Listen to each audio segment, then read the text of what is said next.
Here is the recap for episode 15 of season 5 of Below Deck Sailing Yacht. The last time, Daisy came to the realization that Gary was not what she wanted for her future, while Chase and Gary's animosity for one another persisted.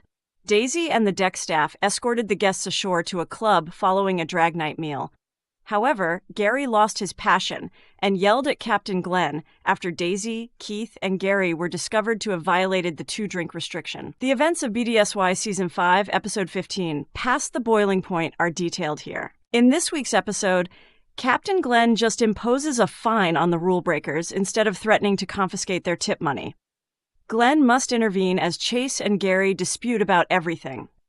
In the meantime, Danny and Chase experienced a difficult period in their relationship. These are a few of the best parts in episode 15 of season 5 of BDSY. Continuing where we left off last week, Gary and Glenn are still debating whether they should be punished for going over the 2-drink limit. "Gary, you weren't made to drink," Glenn answers.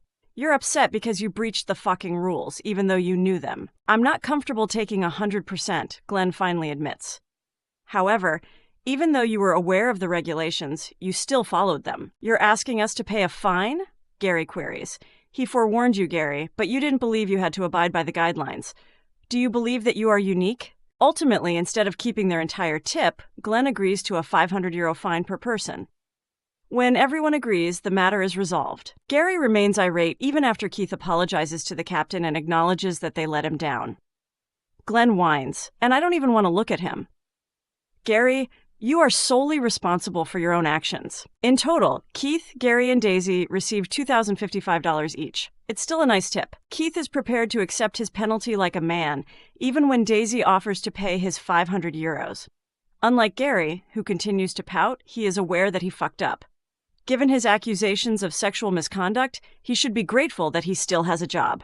Gary wants Chase to get into a bosun's chair, run a line off the halyard, and dangle off the back of the boat to make repairs because some of the letters on the rear are flaking off. Chase must argue about it instead of simply following instructions for once.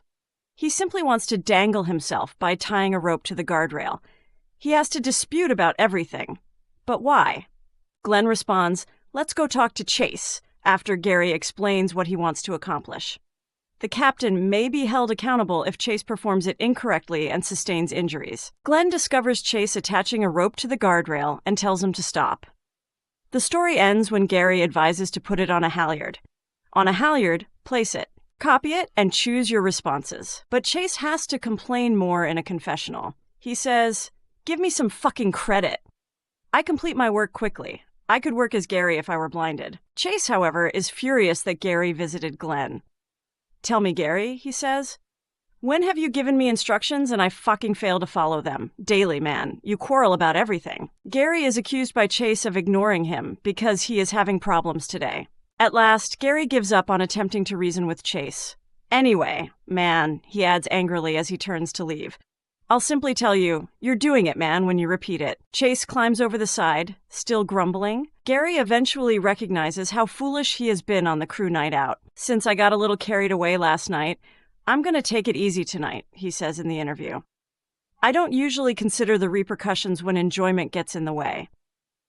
"Gary, you need to mature. We already decided that booze isn't your friend, didn't we? Before the season's last charter, this is the crew's final night out. Daisy suggests a toast. "Cheers, guys. Without you, I couldn't have accomplished this. So thank you." Keith leads Daisy back to her cabin on the boat. He wants to kiss you goodnight. However, they discover Gary laying on Daisy's bunk when they arrive. According to Keith's interviews, Daisy and Gary's relationship is extremely complicated. "I believe that occasionally you need someone fresh to truly clean that up." "Gosh, that sucked," you say. Gary understands he needs to apologize to Glenn the following morning. He apologizes for being such a deck yesterday. "I shouldn't have had that reaction. It wasn't you. I was just annoyed by everything that was happening." In his own confessional, Glenn states that Gary must get over this immature behavior if he hopes to become a captain in the future. He must mature at this stage of his life. "Glenn, didn't I just say that?" They give it a hug, and everything is okay once more. Danny and Chase visited the master cabin after the team night out. Despite her earlier claims that nothing occurred, Danny acknowledged that she and Anthony had sex there a few weeks prior. The fact that she lied to Chase bothers him. The following day, he informs her that after 2 weeks of getting to know one another, we will soon be traveling to different parts of the world. I think we'd make great buddies. It seems to Danny that he is merely attempting to get rid of her. Can we talk now, Chase? She asks, following him upstairs.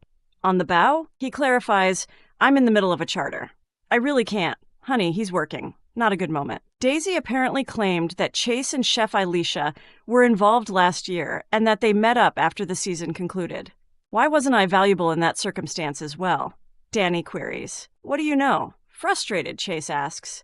We spent a month dating. But you know what? Due of the distance, everything turned to shit. In actuality, the fact that Danny misled him has turned him off. Daisy is wondering where her other stew is in the interim. Danny and Chase are fighting while Diana sets the supper table.